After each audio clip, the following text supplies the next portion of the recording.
Selamat malam. Pada kesempatan video kali ini saya akan mempresentasikan hasil tugas hukum tata negara. Perkenalkan, nama saya Imade Arya Wiguna dengan nomor induk mahasiswa D1020223 dari kelas D1.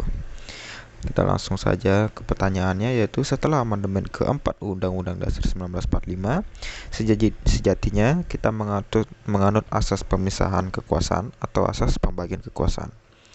Kita mulai dari pengertiannya. Apa itu asas pemisahan kekuasaan? Pemisahan kekuasaan juga disebut dengan istilah trias politika, adalah sebuah ide bahwa sebuah pemerintahan berdaulat harus dipisahkan antara dua atau lebih kesatuan kuat yang bebas, mencegah satu orang atau kelompok mendapatkan kuasa yang terlalu banyak. Pemisahan kekuasaan merupakan suatu cara pembagian dalam tubuh pemerintahan agar tidak ada penyalahgunaan kekuasaan antara legislatif, eksekutif, dan yudikatif. Pemisahan kekuasaan juga merupakan suatu prinsip normatif bahwa kekuasaan-kekuasaan itu sebaiknya tidak diserahkan kepada orang yang sama. Untuk mencegah penyalahgunaan kekuasaan oleh pihak yang berkuasa, contoh negara yang menerapkan pemisahan kekuasaannya adalah Amerika Serikat. Lalu apa itu asas pembagian kekuasaan? Asas pembagian kekuasaan menunjukkan bahwa negara Indonesia memiliki prinsip membagi kekuasaan di setiap daerah. Hal ini dilakukan agar tidak terjadinya kekuasaan semena-mena yang dilakukan oleh satu pemimpin atau kelompok. Oleh karenanya, dibagilah kekuasaan tersebut untuk mencegah pemimpin atau kelompok mendapatkan kuasa yang terlalu banyak. Meski begitu, masing-masing kekuasaan tetap saling bekerja sama satu sama lain. Fungsi asas pembagian kekuasaan yang pertama itu dengan diterapkannya asas pembagian kekuasaan, masing-masing pemimpin atau kelompok lebih terfokus pada pekerjaannya. Kekuasaan stabil dan tidak timpang sebelah akibat pemimpin atau kelompok yang memiliki banyak kuasa. Yang ketiga, mencegah adanya penyalahgunaan kuasa.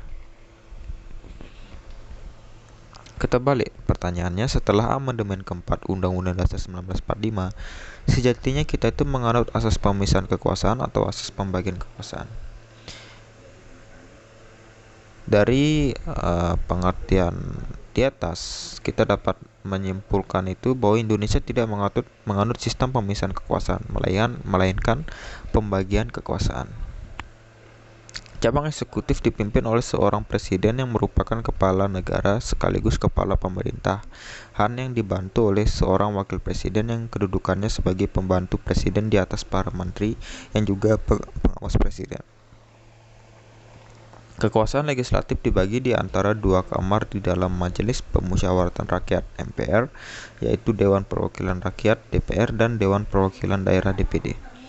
Cabang yudikatif terdiri dari Mahkamah Agung dan sebuah Mahkamah Konstitusi yang secara sama-sama memegang kekuasaan kehakiman.